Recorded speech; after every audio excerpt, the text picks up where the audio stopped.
Welcome, members of council and staff, to our special electronic meeting of council on Tuesday, March 31st, 5 p.m.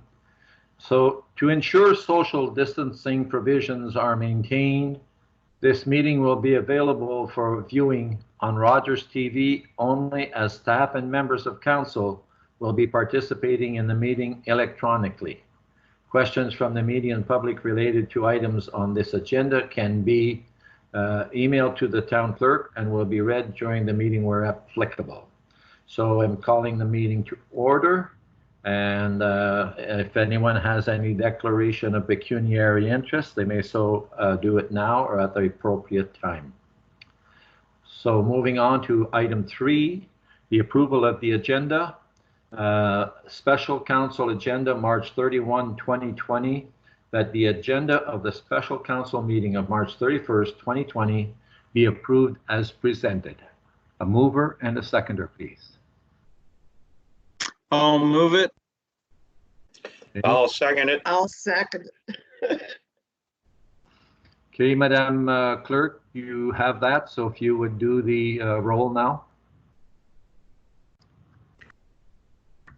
Thank you, Your Worship. I'm going to just give a quick briefing that currently we are taking all votes as per recorded votes. So I will be reading off members of council's names and asking them to say they are for or against the vote. I have this one moved by Councillor LaRose and seconded by Councillor Levy. And I will ask now each individual member for the vote. And I think Mayor needs to mute his microphone so that there's no more further echo. So Councillor Clue. Thank you. In favor? Councillor Vadavancourt.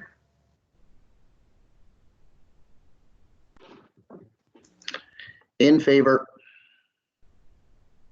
Councillor Cummings. Thank you. In favor. Councillor Sanama. Thank you. In favor. Councillor Mayotte. Thank you. In favor. Councillor LaRose. Thank you. In favor. Councillor Levy. Thank you. In favor. And Mayor LaRue.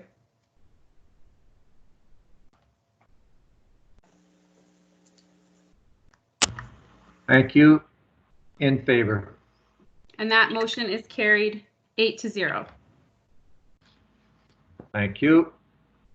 So moving on to 4, approval of minutes not already confirmed, that the following minutes of council meetings be confirmed and adopted as circulated. Council, March 11, 2020. Special Council, March 11, 2020.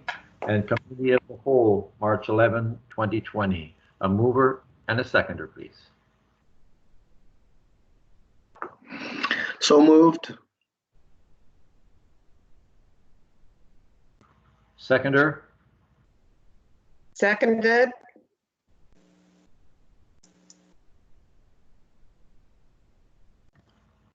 Thank you, Your Worship. Again, I will call for individual members of council to vote on this item. Moved by Councillor Vadavancourt, seconded by Councillor Levy, starting with Councillor Clue. Thank you. In favor? Councillor Vadavancourt. In favor. Councillor Cummings. Thank you. In favor. Councillor Sanama. Thank you. In favor? Councillor Mayotte. Thank you. In favor. Councillor LaRose. In favor. Councillor Levy. Thank you. In favor. And Mayor LaRue.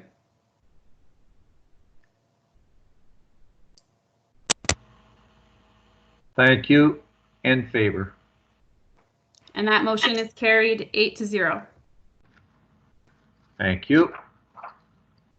So moving on to item 5, and item 5 is the presentation and consideration of report and committee of the whole.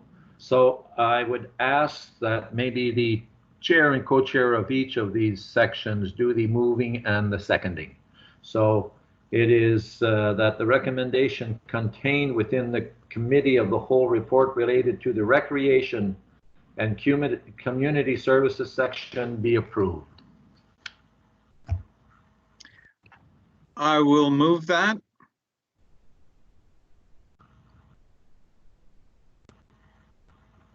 I will second that. Okay, Madam Clerk, you may call the vote. Thank you, Your Worship. Moved by Councillor Rose, seconded by Councillor Sanama for the motions from the Recreation and Community Services section. Councillor Clue. Thank you. In favor? Councillor Vadaboncourt. In favor. Councillor Cummings. Thank you. In favor? Councillor Sanama.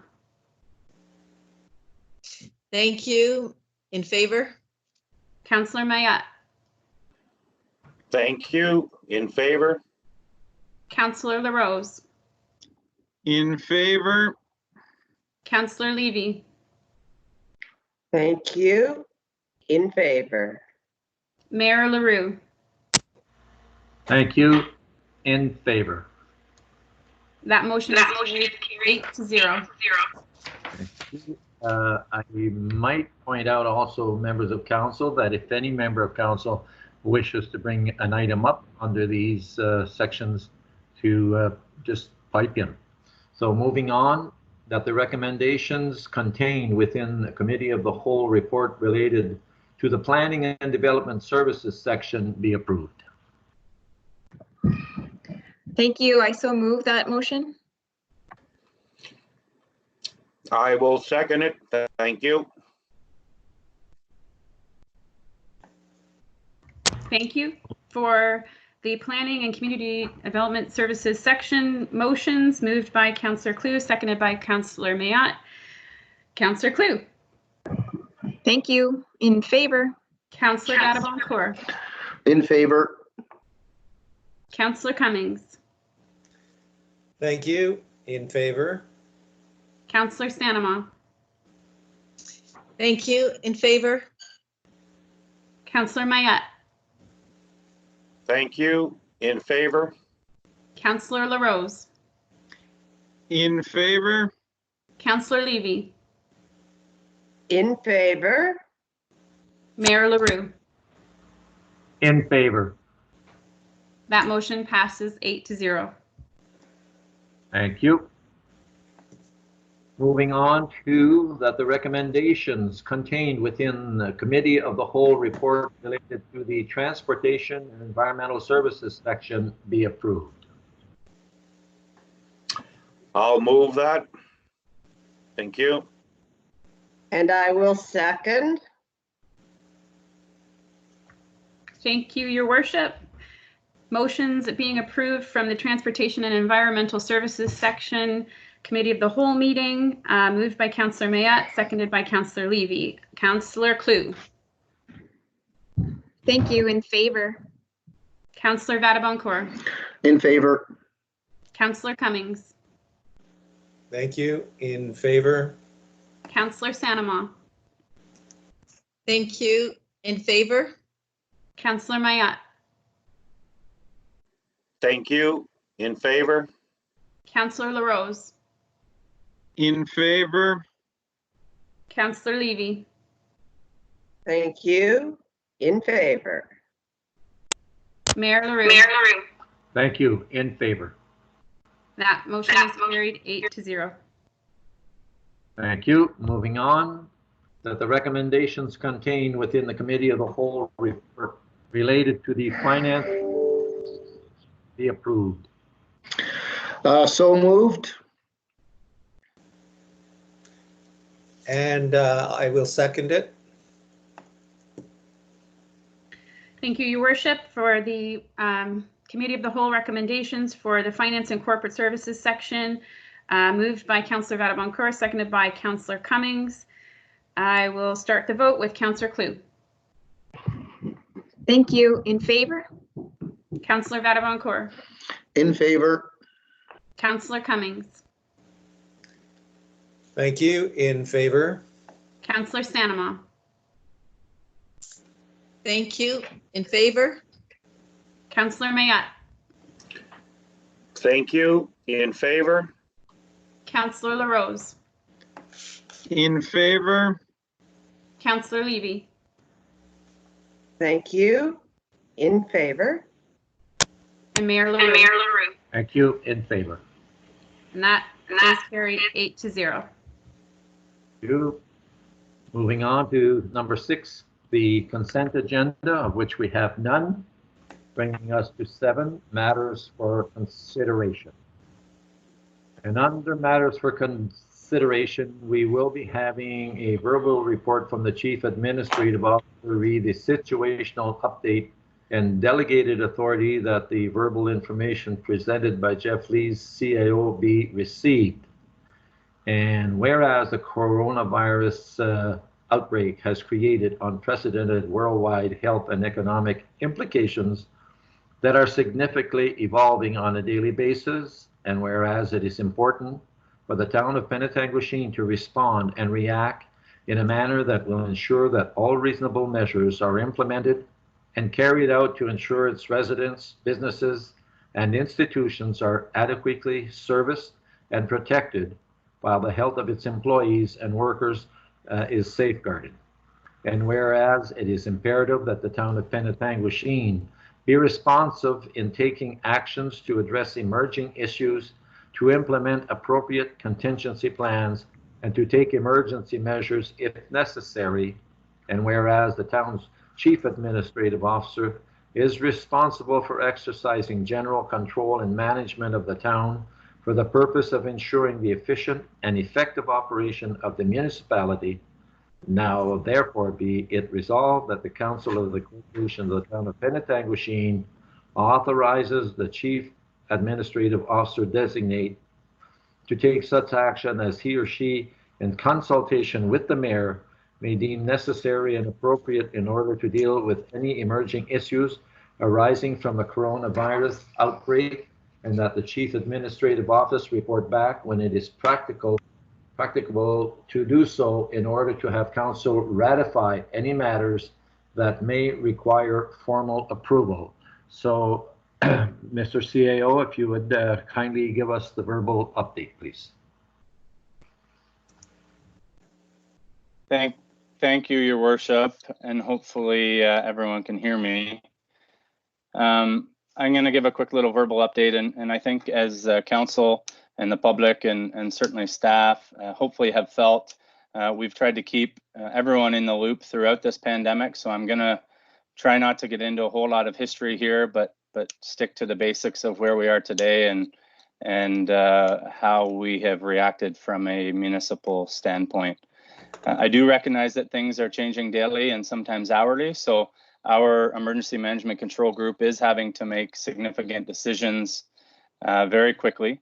All of the decisions that we have made to date and will continue to make down the road are based on 2 overarching goals. One being to ensure that we do provide essential and critical services to our residents, in particular water, wastewater, essential roads and roads reconstruction, fire and emergency services, keeping payroll and accounts payable and payments coming in, building permit issuance, inspections, etc. And the other overarching goal that we've operated under is ensuring that our staff are healthy and resilient.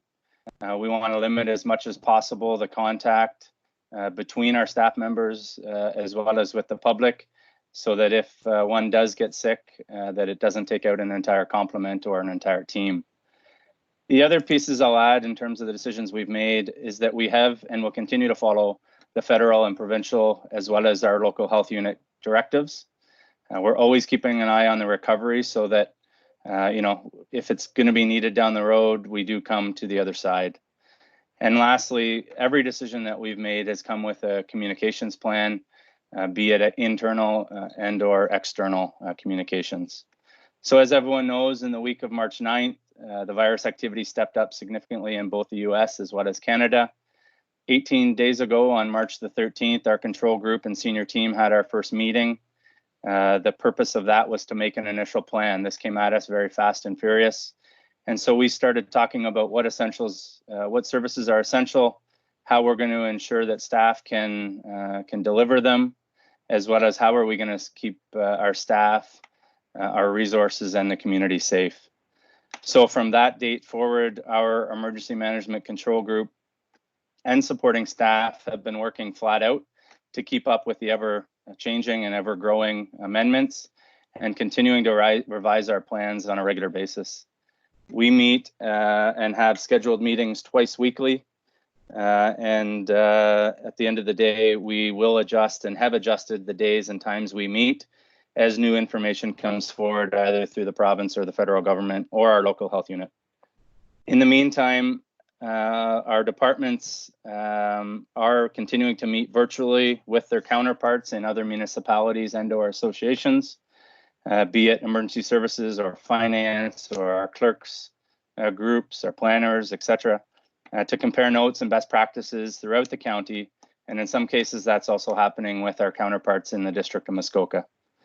So where are we today? I think it's very clear and everyone understands that the feds in the province, as well as our local health unit, are being very clear to ask people to stay home and stay away from other people. As recent as a couple of days ago or over the weekend, they did limit the gatherings to 5 people or less, with a few exceptions. The province has mandated closures and that's been extended an additional 2 weeks through the provincial declaration of emergency. And while the list of essential services was surprisingly long and a little bit ambiguous, we did get clarification that it does apply to municipal government in the services that we provide.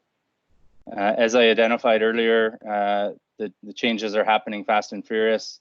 There was a recent order last night that mandated the closures of sports fields, play structures, dog parks, community gardens, etc., most of which our committee and control group had already decided to close last week. So as I said, we've, for the benefit of all, our group has decided to close all facilities, and as such, from our staffing perspective, we kind of have 2 groups. Our inside and our admin staff are working under a full remote work protocol. There's regular check-ins with their supervisors and managers to ensure productivity and accountability, and only attending the office or our office locations when required. And that's pretty infrequent, but at the end of the day, there are still pieces and there are still business matters that need to be attended to ensure the service levels are maintained with the public.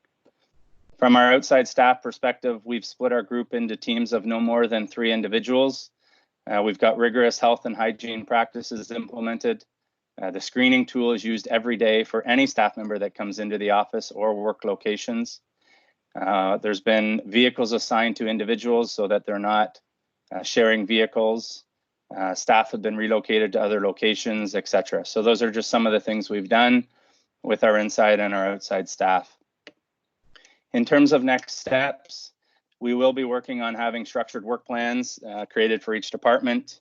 That's already kind of in progress informally, with weekly administrative reports so that we do reconcile to what we said we were going to get done.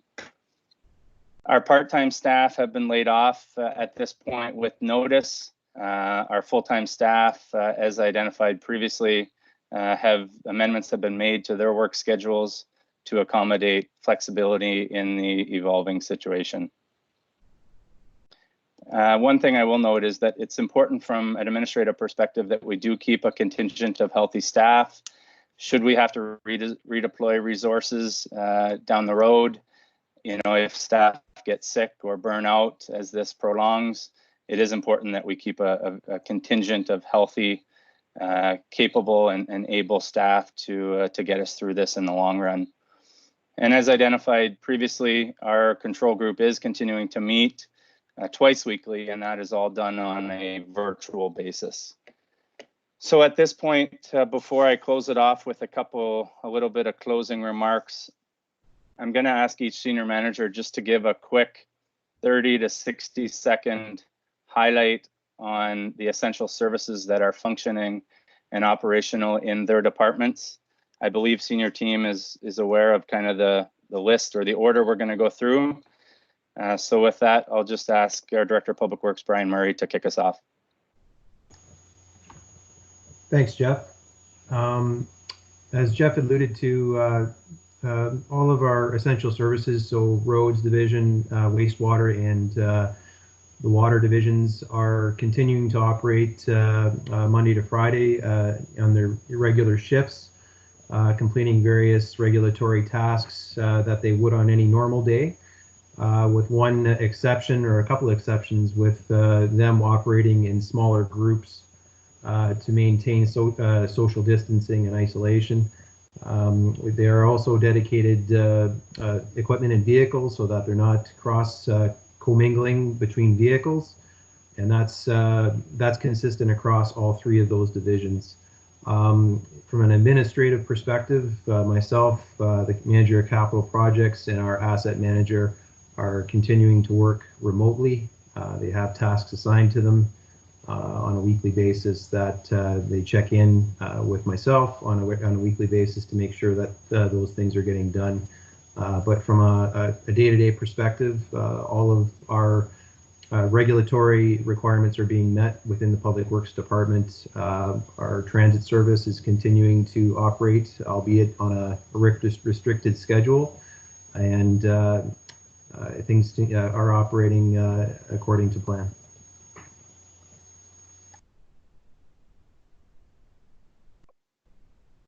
Thanks, Brian. So from a recreation and community services perspective, the parks team is still carrying out, because the park season's getting underway, they're picking up garbage on a daily basis from the park main street. They've closed, as Jeff spoke to, they've closed the amenities, posted signage, and they're also started putting caution tape around a lot of the structures, the playgrounds, the pavilions, and that sort of thing to deter people from using it. In the last 24 hours, we've seen a change in the public's response, being more compliant with what the province has pushed out. From a facilities perspective, we do have half of our team working out of the arena. They're completing a regular maintenance and facilities checks because some of our buildings are not currently being occupied or worked out of. So checking up on those spaces, and they're doing heightened cleaning in addition to what the janitorial services are providing. So going around a couple of times a day, disinfecting all of those touch points to keep staff safe. The admin staff are working on processing refunds for cancellations, obviously in collaboration with the finance team, to hopefully get money back to some of those folks that obviously are going to need those refunds. And we're continually monitoring what's happening in discussion groups for parks, everything from parks, recreation, and even tourism perspective, because they say that is one of the larger, I guess, areas that will be impacted in all of that. And so that's the recreation and community services update this evening.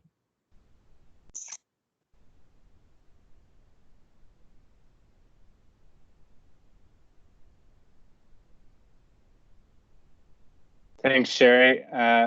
Andrea Betty, our Director of Planning and Community Services, will provide an update at this point.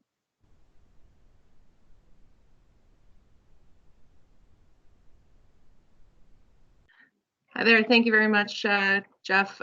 So from a standpoint of the Planning and Building Services Department, we're continuing to issue building permits. We're continuing to accept new applications coming in either by mail or in the Dropbox. We suggest that you contact someone at the town. There's the email links on our website, and that way we know to be aware of applications coming in. Also, we are continuing to do building inspections. We do ask that you give us as much notice as possible. We cannot promise that we can enter a property within 48 hours to do that inspection. So there are some things there from a building point of view we're doing. Otherwise, similarly with the bylaw department, please submit complaints coming in. They're working from home and if necessarily attending properties, although their office hours and their work hours are a little bit different in terms of being able to be responsive in the office. And similarly, we're continuing to process planning applications should they come in or answer any questions. I think that's as brief as I could be. So from a fire and emergency standpoint, the fire department is prepared to respond and provide service to our residents as required for all types of occurrences that we're normally required to go to. We are conducting inspections. Each inspection is being based on its own merit. Sometimes there's real estate planning issues, things like that, but all inspections in related to immediate threat to lives are being dealt with. And that's an update from Fire and Emergency Services.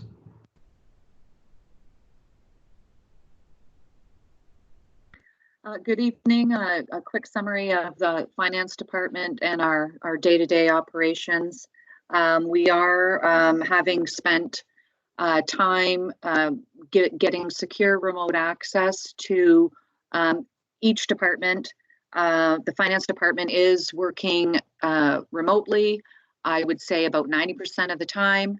10% of the time we are on site at Town Hall on an alternating rotating basis to get some of the things done to keep our services flowing in terms of payroll, in terms of paying our vendors, whether it be electronically or by check. We want to assure residents and council that the phones are being monitored and messages returned on a regular daily basis from 8:30 to 4:30. Residents have submitted inquiries and gotten responses quickly and are commenting, thank you for the quick reply. And basically it's business as usual for the finance department. Thank you. I believe it's HR's turn to give you an update now. So HR is continuing to look at policy and procedure development, mostly in line with COVID, just to try to give our staff some guidance to keep them safe. Our recruitment has been put on pause. And we have, as Jeff indicated, we have done some layoff of our contract staff. We have, though, looked at bringing back, we've contracted a retiree to be on hold should our numbers decline in terms of wastewater because there's special licenses that are required, and we may look to do that a little more if numbers do decline because people fall ill due to COVID.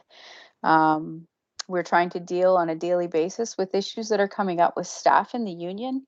And of course, trying to stay apprised of the daily updates that are happening and trying to get resources out to staff and management in order to support everybody during our new normal. And that's it.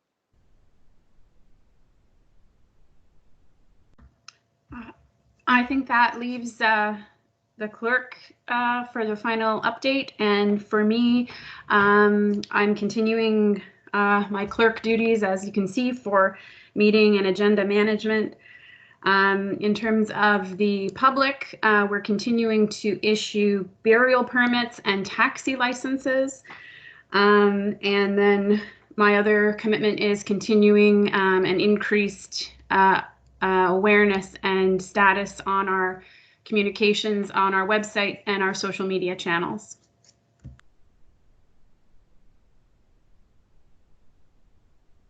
Thank you, everyone. Thanks to the senior team for giving those updates. I hope that kind of paints a bit of a picture for council in terms of the essential services and how we're maintaining those throughout this situation.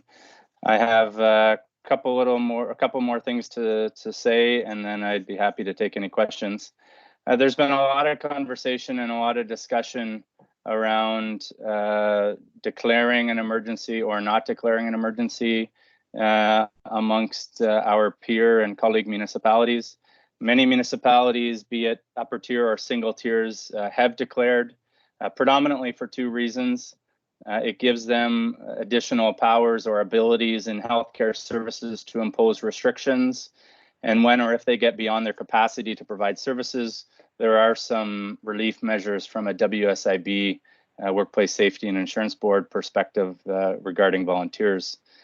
Our Penetanguishene Control Group has reviewed the provincial checklist that they provide to municipalities in terms of when you're thinking about possibly declaring or not, as well as we've reviewed our status at each of our twice weekly meetings.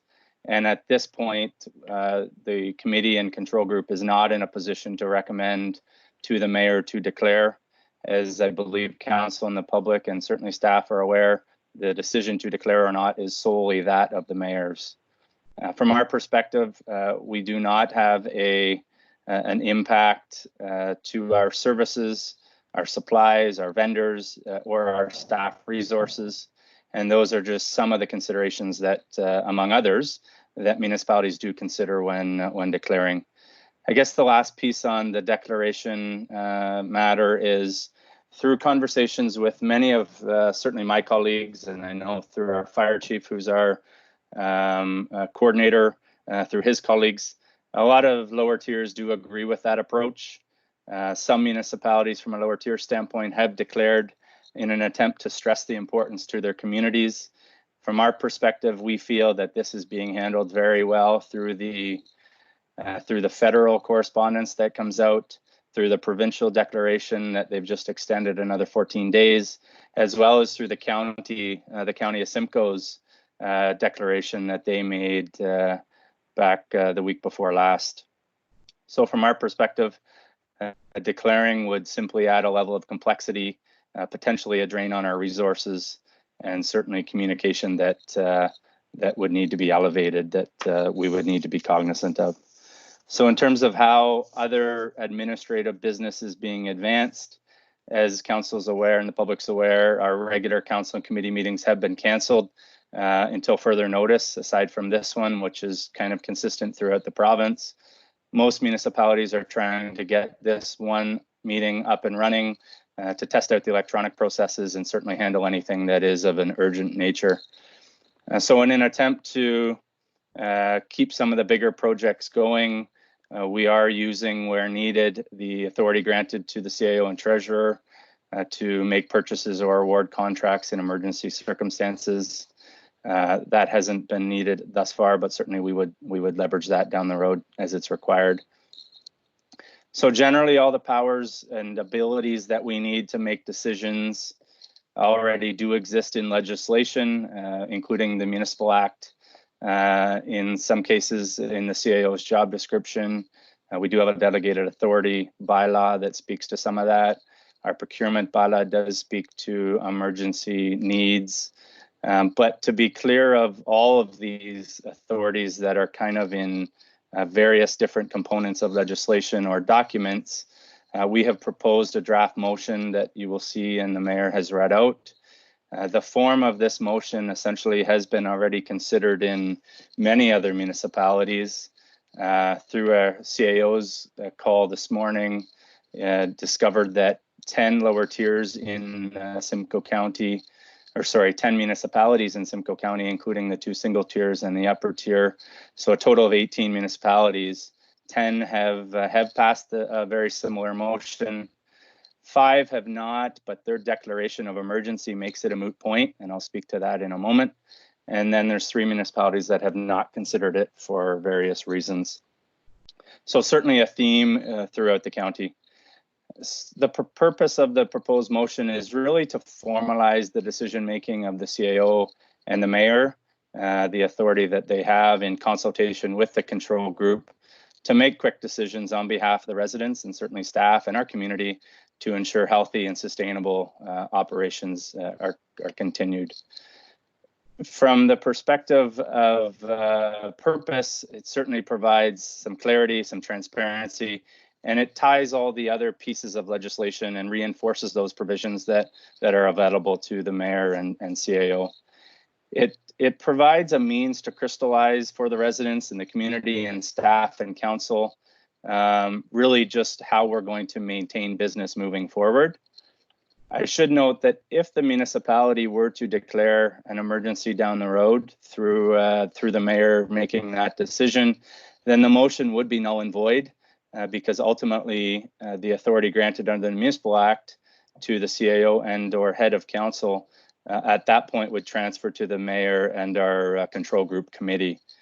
So continual reports will be maintained back to council, and certainly our external communications as well to the community, and that will continue just as it has to date.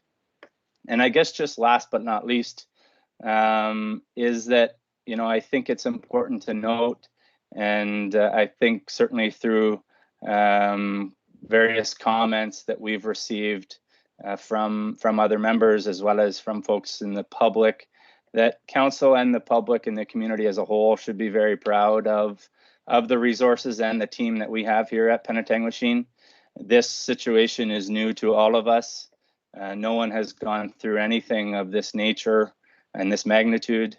As I said before, it's been coming at us at a staggering pace. Inevitably, everyone out there, including our staff and the community, are worried about our own families and our own health.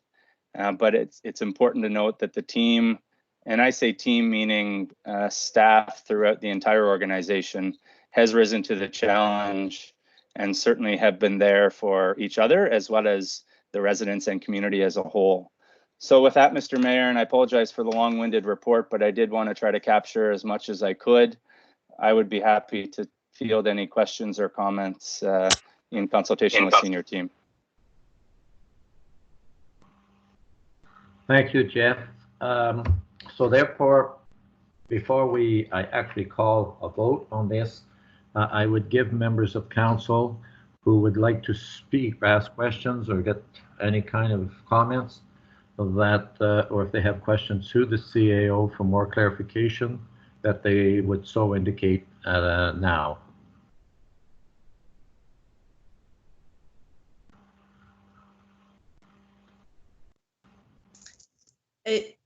Thank you, Your Worship. May I speak for a moment? It's Jill. Go ahead, Jill. Okay. First of all, I do want to thank, the staff and team have done a tremendous job. It certainly is. This is a very unique situation. Certainly something that we have none of us have experienced before. Sorry.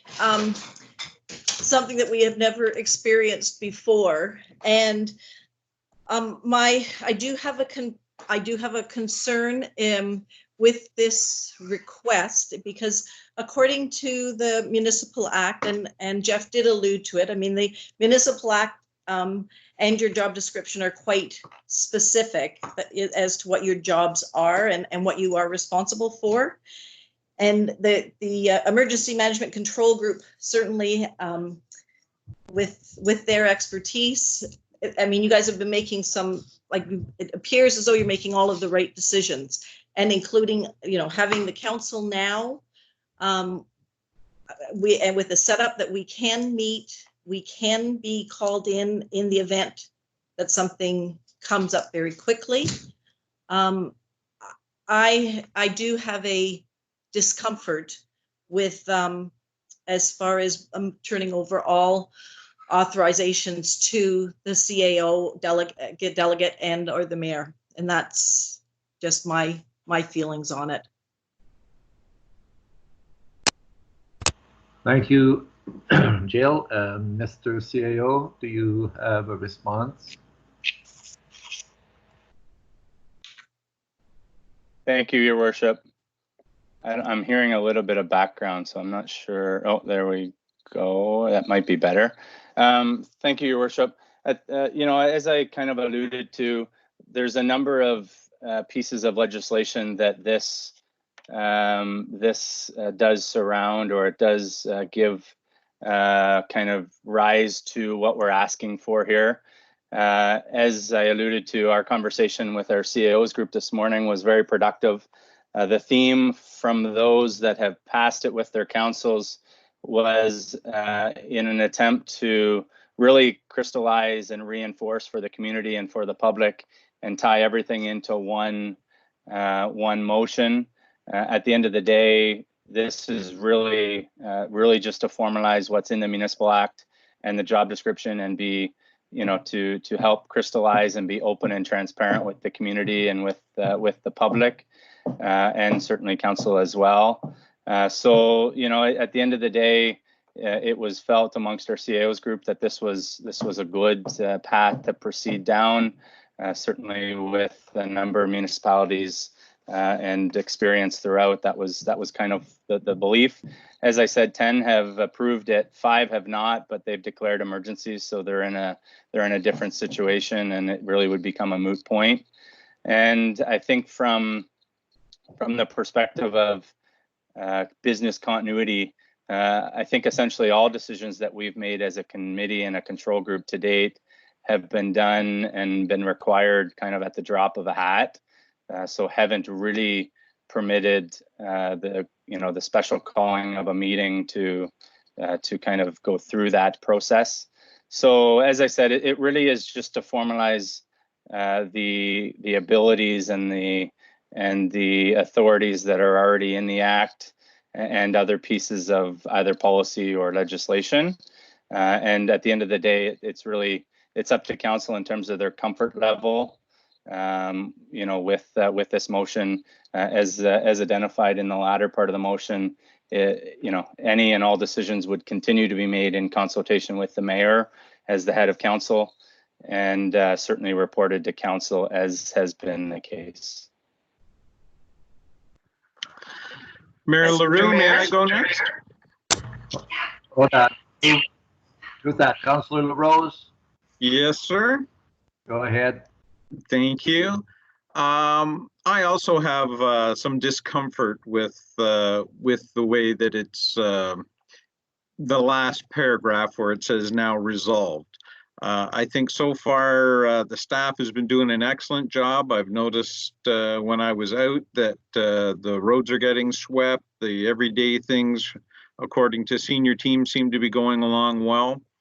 I'm a little have some discomfort with the fact that if you were going to approve a contract, stuff like that, I wonder why, with the setup that we have now, and it seems to be working quite well, that a quick call to council and a quick meeting such as we're having tonight, just to get through the regular everyday stuff. I don't see anything coming forward where we need to give away all of council's authority to 2 people. I would just be a little more comfortable if council was included. Thank you, Councillor LaRose. The one thing I might point out is that we would certainly not be making any decisions to award a contract without approval of council, but I will let the CAO respond to that one as well. Through your worship, yeah, the intent of this motion was not to take away council's powers in that regard. The intent was more to formalize some of the decisions that we've made to date, that we've had to make in a very timely manner, some of which we would have engaged council, to be very frank, but we haven't had the ability to.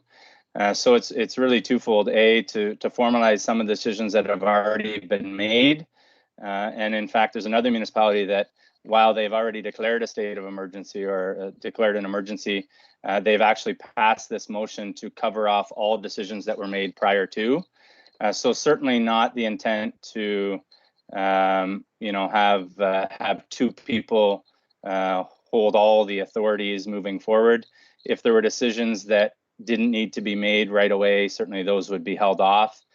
But just in continuing with the theme of timely decision making that's been required to support and send the message that the town is definitely ready and prepared to respond. That was really the intent here. Should we be in a position down the road to declare an emergency, as I've already identified, that decision making would actually be taken out of council's hands and be put in the mayor and the committees, the control group committees' hands moving forward. We don't anticipate that we will be in a position tomorrow or the day after tomorrow to declare, given what we know today. But between now and when or if we declare as a municipality, the intent was to cover off previous decisions that have been made to date, as well as any future timely decisions that need to be made that we might otherwise engage council with. So again, it's not, you know, the intent here wasn't to, you know, totally shut the door on council's decision making. You know, if there's items vis-a-vis, you know, that we don't need immediate decisions on, then those would certainly be held off for future council meetings. Mr. Mayor, Yes, Councillor Levy. thank you very much. I would like to see us approve what has been done to date. I think the team is working beautifully, but now that council is fully engaged electronically, we can be called at a moment's notice, and new legislation permits us to meet very quickly. I personally would like to be part of the team as I've been. My colleagues on council have been elected to do this job, and I think we can be as nimble as the management team has been. Having said that, I would like to see council be the decision maker and carry forth as usual, but with a little more flexibility. As for timing, we could meet once a day if need be. So we're certainly flexible, we're nimble. We've, many of us, well, along with staff, have learned how to come together electronically. I have other committees I'm involved with that are voting electronically, and then we'll do a final ratification. But however, at least they're involved and engaged and doing their job. So quite frankly, I, as a councillor and elected representative, would like to continue to do my job. And I've made it to all the meetings. We're doing very, very well. It's only going to get better from here. So I say we continue status quo as a councillor, the elected decision makers for the town of Penetanguishene. Thank you. Thank you, Councillor Levy. Mr. CAO, any comments? Your Worship, I don't think I have any additional comments to what I've already provided. As I said, this is really, from our perspective, the parameters or the abilities are included in a number of pieces of legislation. So this was really just an attempt to formalize, you know, bring all those pieces together into one. But I also respect and understand if council doesn't have a comfort level in approving this motion. But certainly I think council does understand that to a large degree, there's a number of pieces and authorities that do lie in the Municipal Act and the CAO's job description, etc. So I don't think I have any other comments to add, Mr. Mayor, unless there's questions that arise that I haven't spoke to. Your Worship and CAO, if it's Paul, if I could speak just briefly. Go ahead, Paul. I fully appreciate council's position. I'm just looking at it from a different perspective.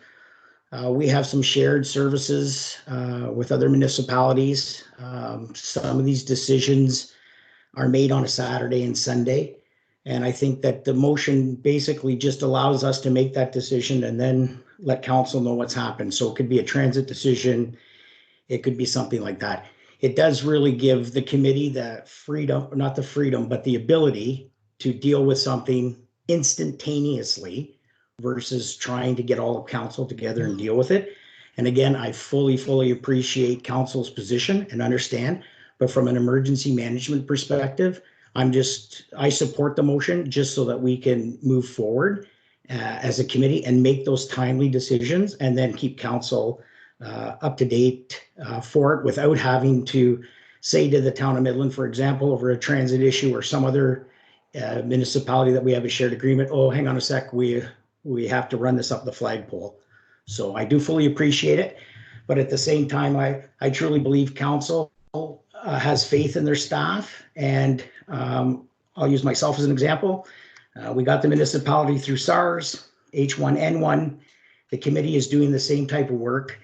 The committee will be involved in these decisions, but ultimately the CAO and the mayor will be in consultation now, because those decisions can be made instantaneously without getting everybody together for that purpose. So that's all I wanted to add. Thank you, Paul. Are there any other members of council who wish to speak on this matter? Mr. Mayor, Yes. it's Brian. Yes, Brian, go ahead.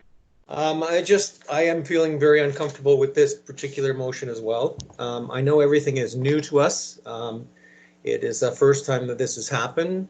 However, I don't think, and by the way, the staff has been doing a fantastic job, but there is very little that the staff are doing that are not operational and doesn't fall under the CAO's job description as it is. And I think we need to keep the decision-making or the governance part in council's hands at this point. We are not declaring an emergency, and hopefully we do not have to. But that is my concern, and I think it should be still council's prerogative to deal in on any of these major decisions that have to be made. And Paul mentioned transit. We were left out of a decision there where we should have been involved. And so I'm just worried about that a little bit. Second to that, while I have the microphone on, since this is all new, the word practical is in the last verse of this particular motion. And I'm just wondering what the definition of practical would be.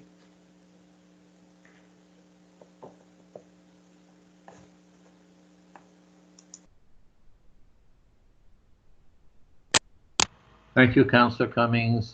Practicable, we'll let the CAO speak on that in a moment. But when you pointed out and you brought up the point of a transit decision had been made, and with transit that council wasn't brought in on, is that early last week, the town of Midland CAO and the mayor authorized a free transit to all residents.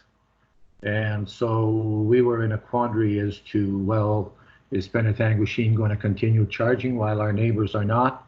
And so it was one of those decisions that Jeff spoke to me about, and I said, we can go back to council, and I am sure that council would have no objection to us going along with the no fee at the same as the neighboring municipalities, since we were in working together. So as far as practicable is concerned, Jeff, do you have something that you can Thank you, Your Worship. Really, I think the intent of that, of how this phrase joined is, really where it's feasible and where it can be done. Some cases there may be a formal report that's required to council. In some cases, an email might be sufficient. And in other cases, decisions kind of ramp up, and transit's a good one as an example. And I won't belabor what the mayor has spoke to, but in the case of transit, it kind of was in phase one, and shutting it down for a period of 4 days, the decision Midland made, and then offering it for free for Midland residents. And from a PR perspective, the decision that really our hands were tied and we had to proceed. So really just in terms of ramping decisions up, sometimes that happens. And certainly I think, and I hope council has felt that communication has been and articulated and provided as decisions have been made throughout this. Certainly I haven't, aside from one inquiry that I think went to all of council early on around tax and utility, what we're going to do from a tax and utility perspective.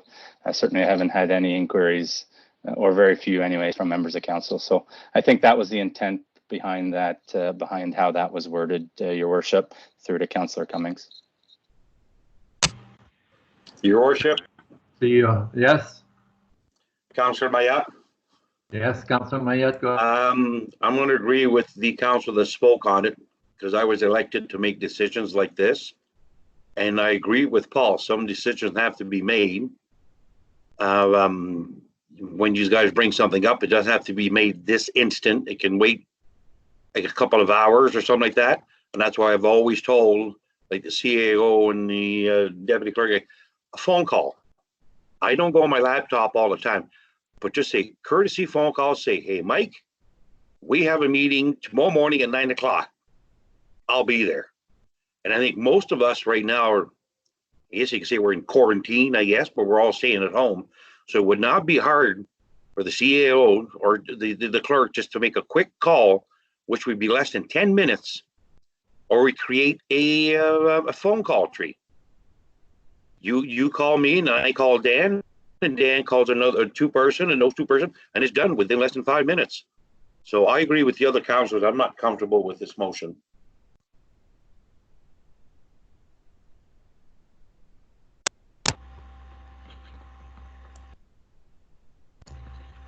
Thank you, Councilor Mayette. I don't think I'm going to berate this any longer. I would have to have a mover and a seconder to get it on the floor and to take the vote on it. And since I don't know if we're going to be finding any councilor to that would be in favor other than myself, so I will move it, and I'm asking for a seconder just to get it out.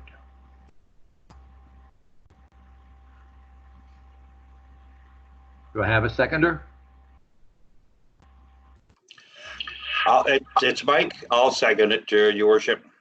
Okay, thank you. And so now, Madam Clerk, you may call a vote on it. Thank you, Your Worship. Okay, so this motion is for the delegated authority motion. I don't expect that members of council want me to reread the motion, but if I hear otherwise, I'll pause and allow a member to ask me to do that. If not, I'll continue with the vote.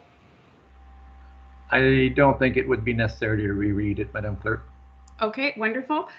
So moved by Mayor LaRue, seconded by Councillor Mayotte. I will start with Councillor Clue. Thank you. Not in favor. Councillor Vadaboncourt. Not in favor. Councillor Cummings. Thank you. Not in favor. Councillor Sanema. Thank you. Not in favor. Councillor Mayotte. Thank you. Not in favor. Councillor LaRose. Thank you. Not in favor. Councillor Levy. Thank you. Not in favor. Mayor LaRue. Thank you, in favor. And that motion is defeated 7-1. Thank you. So we will now move on to item 2, and that is the authority to waive penalties and interest.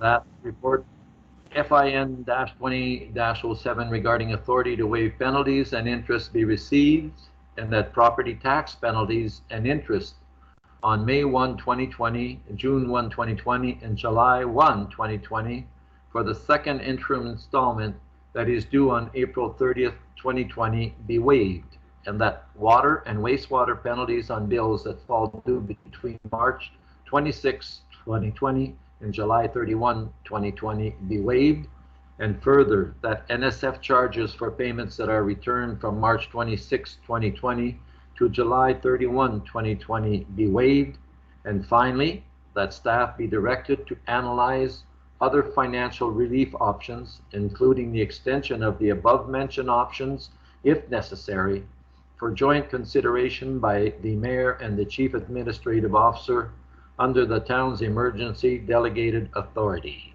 So I have a mover and a seconder, please. Your Worship, I will move. Seconder? I will move. So you're going to second, George? Yeah, I'll second it. Okay. So you have Dan LaRose moving and Councillor Bodivonker seconding. Madam I Clerk? actually have Councillor Cummings moving the motion. That's correct. Okay. That's correct. Thank you. Okay, so the motion is authority to waive penalties and interest. This is moved by Councillor Cummings, seconded by Councillor Vadaboncourt. I will now go through recorded vote for the rest of members of council. Councillor Klug. Sorry, Madam Clerk, I have a question. Okay. So a question of clarification, if I could. Just with respect to the application of this motion to penalties that may have been earned in 2019.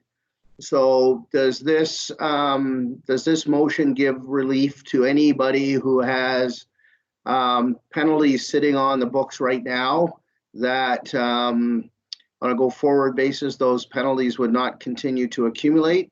Or are these the penalties that they incurred in 2019 that are carried forward? Are those penalties put on hold for the period that's outlined in the motion? Madam Clerk, perhaps you could have our treasurer give a rundown on that. Absolutely. I believe our treasurer is on the line and she'll be able to speak to that. Thank you. In response to your inquiry, so there are 4 options presented in the report. Option 2 is actually what is staff is recommending, and it was outlined in the motion, and it does pertain to 90 days of penalties and interest waived on the second interim installment for 2020. So it does not waive penalties and interest that are already on the books in terms of arrears. It is an option that was presented within the report under option 4. And at this point in time, being the initial electronic, council meeting that we wanted to bring before council, a short-term measure that we could implement immediately, and similarly along with what other municipalities have done. And with the recent announcement from the province that deferred our remittance for education taxes with the encouragement that we would pass that along to our residents, we decided to recommend the same 90-day period as the province outlined recently, rather than option 1, for example, which is 60 days, and option 3, which is to waive all penalties and interest on all taxes receivable, whether current or in arrears from a prior year. In addition to the immediate financial relief being presented for council's consideration, staff do realize, as we've been talking with other municipalities as well, that there could be extensions required to this waiver of penalties and interest. There could be other financial relief options that council would like to implement on a more long-term basis.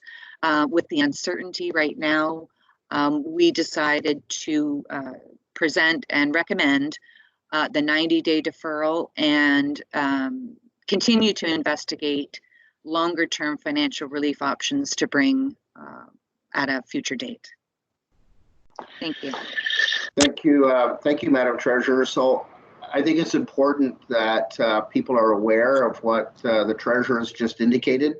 I think there could be confusion out there, so I appreciate the clarity of her explanation, because I think as this rolls out and the public are informed, anything we can do to clarify the message in terms of what this means and how it's going to be applied will only help our residents moving forward dealing with what they have to deal with. So thank you very much.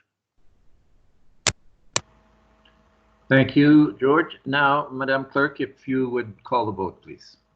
Oh, Thank you, Your excuse Worship. me, sorry. Oh, Your Worship, sorry. One other further clarification. Sorry. On the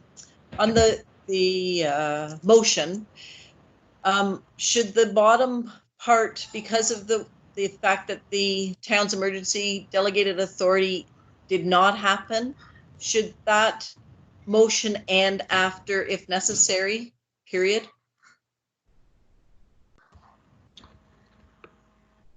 Madam Clerk, your comment? I'll just review the motion quickly. Yes, I think that that's a good point, given that we are referencing the previous motion that was defeated, that it would make sense to make a friendly amendment to remove that section. Yes, please.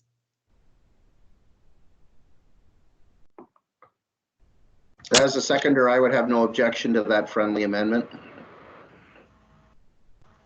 Councillor Cummings? Are we voting now? No, you have to, whether you're in favor of that friendly amendment. I'm in favor of the friendly amendment. Okay, wonderful. So I'll call for the vote, recorded vote, unless I'm hearing from a member of council that they would like the motion reread with that amendment.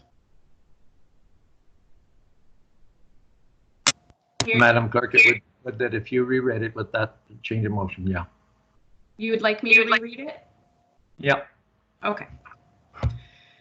So the new motion is that the report FIN 2020-07 regarding authority to waive penalties and interest be received, and that property tax penalties and interest on May 1st, 2020, June 1st, 2020, July 1st, 2020, and for the second interim installment that is due on April 30th, 2020 be waived, and that water and wastewater penalties on bills that fall due between March 26, 2020 and July 31st, 2020 be waived, and further that NSF charges for payments that are returned from March 26, 2020 to July 31st, 2020 be waived, and that staff be directed to analyze other financial relief options, including the extension of the above mentioned options, if necessary. Very good. So now, if you would. Sorry, Your Worship, it's George again. The treasurer mentioned a period of 90 days, and I just don't see the 90 days there. So I'm just wondering if the treasurer could speak to that. She did mention that in her response, and I just thought if there was a period of time, it might need to be reflected in the motion. Thank you.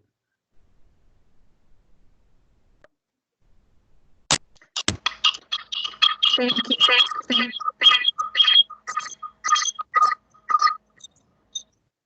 In response to your question, just to clarify, the motion is worded as such that we don't speak to the 90 days per se. Rather, we speak to the 3 monthly dates where we're waiving penalties and interest, being May 1st, June 1st, and July 1st on the second interim installment. The motion is also worded to accommodate water and wastewater penalties and waiving those.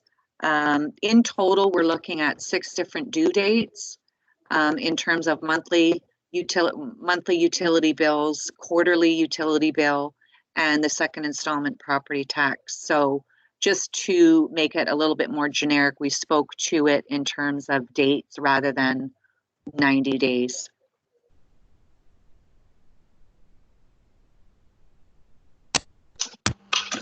So just to follow up then, where it says be waived, is it waived for an indefinite period? Is that the thought here? Is that there's no limit in terms of how the penalties are waived?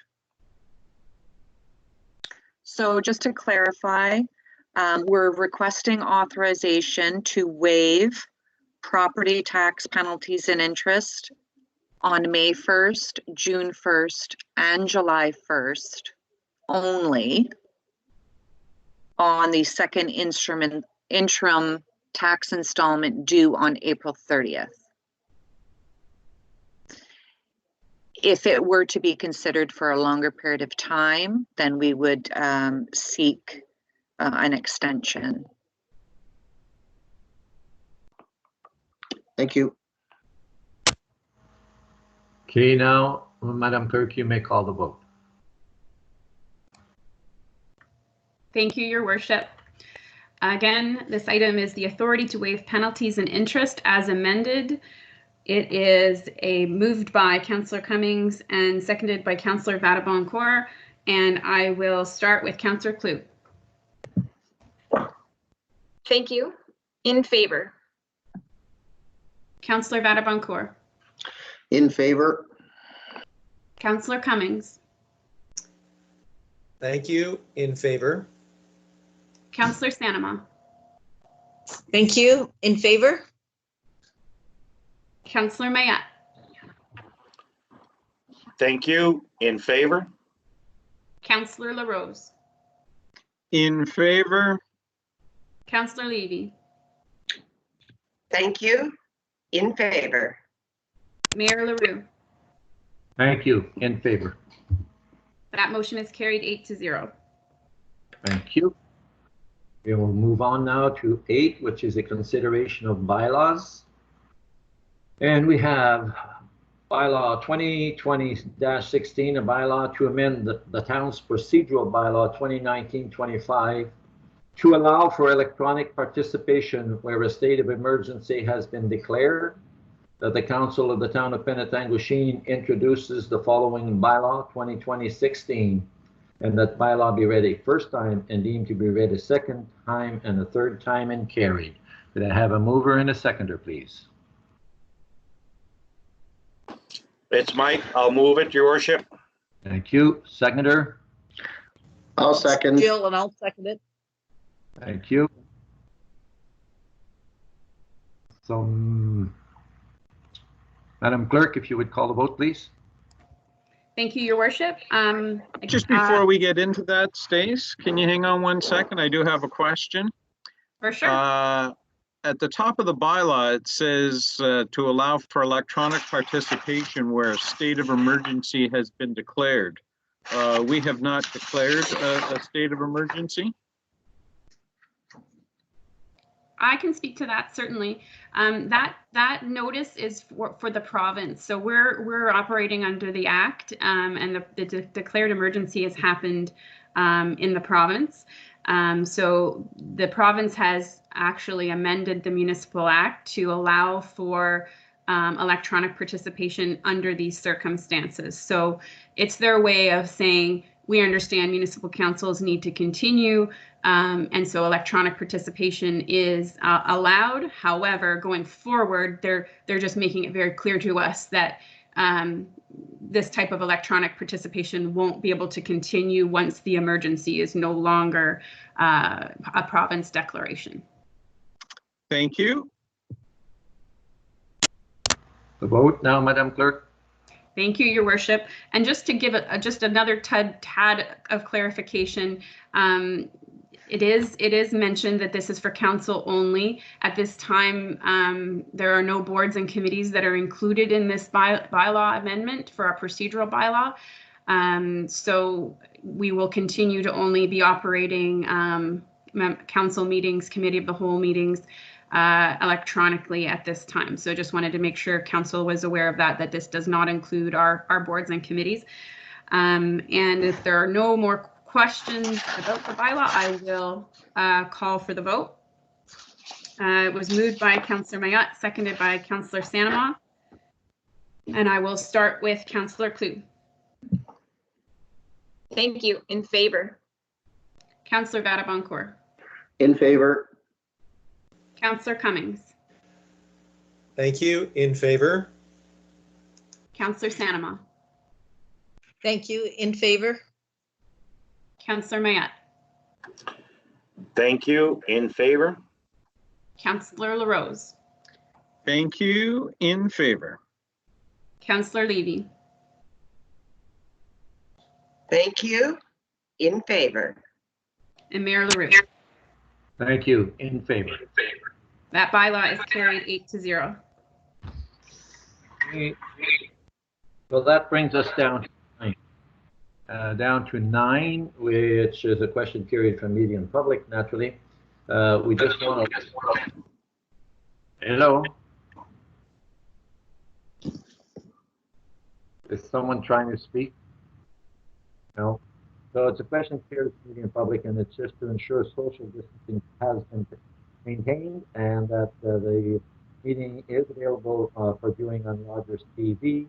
And if there are any questions from the media and public related to items on this agenda, they can be emailed to the town clerk for clarification. That then would bring us to prior to 10, 9. I haven't shown it; it's not shown on the agenda. However, I have included in your announcement. I have a couple of Sorry, Your Worship. I'm sorry to interrupt you. I don't know if everyone else is having a hard time hearing the mayor. Yes. Okay. Yes. You're just cutting out a little bit. Yes. So How about now? that's better. Much better. Okay. Well, as I did mention before, we have done our social distancing with this electronic meeting, and that the meeting is going to be available for viewing again on Rogers. And if there are any questions from media and public, they can be directed by email to the town clerk. I mentioned also... Your Worship, Hello? I'm sorry to interrupt again. I just wanted to confirm with members of council that I've been monitoring my email during this meeting, as well as, of course, leading up to this meeting, and I have received no questions related to this agenda. At this time, I would have asked them, but I also think we didn't mention earlier why our deputy mayor isn't on this meeting, and I just thought maybe we should mention that. Those are just 2 items. Well, the deputy mayor had called me this evening. Actually, she called this morning and wasn't able to get in with the trial run. Called me this evening, indicated that she was not well, and that is the reason why she's not taking part in the meeting. And so with that, as I mentioned or indicated, I had a couple of announcements that I wish to make. And one was that this afternoon I received an email from Tay Township indicating that they were canceling their Canada Day event at the end of June. And the other announcement is basically, I guess, geared around to council and council meetings. And council has indicated that they certainly want to be part of participation and whatnot. At the moment, I have no intentions of probably calling another council meeting probably before mid-April, sometime in April, mid to late April, unless an emergency or there was an urgency that would require one that would have to be called. So I leave it with that. And if no one has any further comments, I will call for the vote on the confirmation bylaw and the confirmation bylaw 2020-17, that confirmation bylaw 2020-17 be signed and sealed by the mayor and clerk. A mover and a seconder, please. Your Worship, I will move. I'll second that. Councillor Rose, thank you. Madam Clerk, if you would call the vote. Thank you, Your Worship. This is just our usual confirmation bylaw, moved by Councillor Cummings, seconded by Councillor LaRose, and I will start with Councillor Kloot. Thank you. In favor. Councillor Vadaboncourt. In favor. Councillor Cummings. Thank you. In favor. Councillor Sanama. Thank you. In favor. Councillor Mayat. Thank you. In favor. Councillor LaRose. In favor. Councillor Levy. Thank you. In favor? And Mayor LaRue. Thank you. In favor. And in closing, members of council, I would just like to iterate that I found that our meeting went extremely well. And I would like to take this opportunity to thank our clerk for all the hard work and endeavors she put into this. And I think it went extremely well, and that we probably should have no problems if need be to having to go electronically again, that it can happen. So with that, we are adjourned. Thank you, Thank you, everyone. Stacy. Thank Have you. a good night, everyone. Thanks, team. Good night, Guys, everyone. thanks very much. Bye-bye. Good job, Good guys. night. We'll do it again soon. Can't I know. wait. It was so much fun. Enjoy dinner. Yeah.